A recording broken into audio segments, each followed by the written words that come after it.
ಸ್ನೇಹಿತರೆ, ಉದ್ಯೋಗ ಬಂಧು ಯೂಟ್ಯೂಬ್ ಚಾನಲ್ಗೆ ಸ್ವಾಗತ. KV ಅಪ್ಲಿಕೇಶನ್ ಲಾಸ್ಟ್ ಡೇಟ್ ಮುಗಿದೋಗಿದೆ. 8ನೇ ತಾರೀಕು ಲಾಟ್ರಿ ಇರುತ್ತೆ, ಬಾಲವಾಟಿಕ. ಹಾಗೆ ಕ್ಲಾಸ್ 1ಗೆ 9ನೇ ತಾರೀಕು ಲಾಟ್ರಿ ಮುಖಾಂತರ ಆಯ್ಕೆ ಇರುತ್ತೆ. ಕ್ಲಾಸ್ 1 ಮತ್ತು ಬಾಲವಾಟಿಕ ಎಲಿಜಿಬಲ್ ಅಥವಾ ಇನ್ಎಲಿಜಿಬಲ್ ಬಗ್ಗೆ ಮಾಹಿತಿಯನ್ನು ಕೊಟ್ಟಿದ್ದಾರೆ. ನೀವು ಅದನ್ನು ಚೆಕ್ ಮಾಡ್ಕೊಬೋದು. ನಿಮ್ಮ ಮಗು ನಿಮ್ಮ ಅಪ್ಲಿಕೇಶನ್ ನಂಬರ್ ಸೆಲೆಕ್ಟ್ ಆಗಿದೆಯಾ, ಲಾಟ್ರಿಗೆ ಹೋಗುತ್ತಾ ಅನ್ನೋದನ್ನ ನೀವು ಕೂಡ ನಿಮ್ಮ ಅಪ್ಲಿಕೇಶನ್ ನಂಬರನ್ನು ಹಾಕಿ ಚೆಕ್ ಮಾಡ್ಕೊಬೋದಾಗಿರ್ತದೆ. ಹೇಗೆ ಚೆಕ್ ಮಾಡ್ಕೋಬೇಕು ಅನ್ನೋದ್ರ ಬಗ್ಗೆ ಮಾಹಿತಿನ ತಿಳಿಸ್ಕೊಡ್ತೀನಿ. ಯಾರೆಲ್ಲ ಇನ್ನೂ ನನ್ನ ಚಾನಲ್ಗೆ ಸಬ್ಸ್ಕ್ರೈಬ್ ಆಗಿಲ್ವೋ ದಯವಿಟ್ಟು ಸಬ್ಸ್ಕ್ರೈಬ್ ಆಗಿ. ಹಾಗೆ ನಾನು ಡಿಸ್ಕ್ರಿಪ್ಷನಲ್ಲಿ ಆ ಲಿಂಕನ್ನು ಹಾಕಿರ್ತೀನಿ. ಆ ಲಿಂಕನ್ನು ಕ್ಲಿಕ್ ಮಾಡಿದ್ರೆ ಈ ರೀತಿಯಾದ ಪೇಜ್ ಓಪನ್ ಆಗುತ್ತೆ. ಇಲ್ಲಿ ನಿಮಗೆ ಕಾಣಿಸ್ತಿರ್ಬೋದು, ಇಲ್ಲಿ ಲಾಟ್ರಿ ರಿಸಲ್ಟ್ಸ್ ಅಂತ ಇದೆ. ಇಲ್ಲೇ ನೀವು ಲಾಟ್ರಿ ರಿಸಲ್ಟ್ಸ್ ನೋಡಬೇಕಾಗಿರೋದು ಅದೇ ವೆಬ್ಸೈಟಲ್ಲಿ, ಅಲ್ಲೇ ಆಪ್ಷನಲ್ಲಿ ಕ್ಲಿಕ್ ಮಾಡಿ ನೋಡಬೇಕಾಗುತ್ತೆ. ಈ ರೀತಿಯಾದ ವೆಬ್ಸೈಟ್ ಬರುತ್ತೆ. ಕ್ಲಿಕ್ ಮಾಡಿದ್ರೆ ಇಲ್ಲಿ ನಿಮಗೆ ಕಾಣಿಸ್ತಿರ್ಬೋದು ಪ್ರೀ ಲಾಟ್ರಿ, ಪೋಸ್ಟ್ ಲಾಟ್ರಿ ಅಂತ ಮಾಹಿತಿ ತೋರಿಸ್ತಾ ಇದೆ. ಪ್ರೀ ಲಾಟ್ರಿ ಅಂದರೆ ಲಾಟ್ರಿ ಮುಂಚಿತವಾಗಿ ಯಾರೆಲ್ಲ ಎಲಿಜಿಬಲ್ ಇದ್ದೀರಾ ಅನ್ನೋದ್ರ ಬಗ್ಗೆ ಮಾಹಿತಿ ತಿಳಿಸ್ಕೊಡುತ್ತೆ. ಇಲ್ಲಿ ನೋಡಿ, ನಾನು ಕರ್ನಾಟಕ ಅಂತ ಸೆಲೆಕ್ಟ್ ಮಾಡಿದ್ದೀನಿ. ಎಕ್ಸಾಂಪಲ್ ನಾನು AAC, ನೀವು 3 ಶಾಲೆಗಳಿಗೆ ಅಪ್ಲಿಕೇಶನ್ ಅನ್ನು ಹಾಕಿರ್ತೀರಾ. ಆ 3 ಶಾಲೆಗಳದ್ದು ಸಪ್ರೇಟ್ ಚೆಕ್ ಮಾಡ್ಕೊಬೇಕಾಗುತ್ತೆ.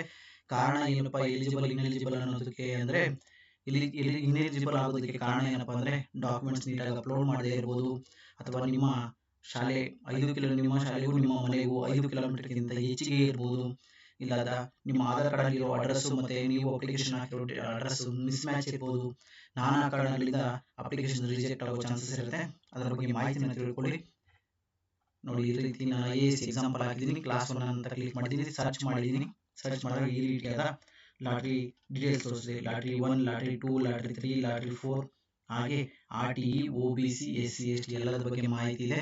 ಅದನ್ನ ಡೌನ್ಲೋಡ್ ಮೇಲೆ ಕ್ಲಿಕ್ ಮಾಡಿದಾಗ ಈ ರೀತಿ ಬರುತ್ತೆ. ನಾನು AAC ಕ್ಲಿಕ್ ಮಾಡಿದ್ದೀನಿ. RTE ಮೇಲೆ ಎಕ್ಸಾಂಪಲ್ ಈ ರೀತಿ ಬಂದಿದೆ ನೋಡಿ. ಎಲ್ಲ ಮಕ್ಕಳ ಡೀಟೇಲ್ಸ್ ಇದೆ, ಹಾಗೆ ಅವರ ಅಪ್ಲಿಕೇಶನ್ ನಂಬರ್ ಕೂಡ ಇದೆ. ಈ ನಂಬರಲ್ಲಿ ನಿಮ್ಮ ಅಪ್ಲಿಕೇಶನ್ ನಂಬರನ್ನು ನೀವು ಸರ್ಚ್ ಮಾಡ್ಕೊಬೇಕಾಗುತ್ತೆ. ಸಾಕಷ್ಟು ಪೇಜ್ ಇದೆ, ಹೇಗಪ್ಪ ಸರ್ಚ್ ಮಾಡೋದು ಅನ್ನೋದ್ರ ಬಗ್ಗೆ ಅನುಮಾನ ಬೇಡ. ಕಂಟ್ರೋಲ್ F ಅಂತ ಕ್ಲಿಕ್ ಮಾಡಿ. ಕಂಟ್ರೋಲ್ F ಅಂತ ಕ್ಲಿಕ್ ಮಾಡಿದ್ರೆ ಇಲ್ಲೊಂದು ಕಾಲಮ್ ಬರುತ್ತೆ ನೋಡಿ, ಇಲ್ಲಿ ಬಂತು. ಇಲ್ಲಿದೆ ನೋಡಿ, ಕಂಟ್ರೋಲ್ F ಅಂತ ಕ್ಲಿಕ್ ಮಾಡಬೇಕು. ಕಂಟ್ರೋಲ್ F ಅಂತ ಕ್ಲಿಕ್ ಮಾಡಿದಾಗ ನಿಮ್ಮ ಅಪ್ಲಿಕೇಶನ್ ನಂಬರ್ ಅಥವಾ ಮಗುವಿನ ಹೆಸರು, ಎಕ್ಸಾಂಪಲ್ ನಾನು ಯಾವುದಾದ್ರು ಮಗುವಿನ ಹೆಸರನ್ನು ಹಾಕಿ ತೋರಿಸ್ತೀನಿ.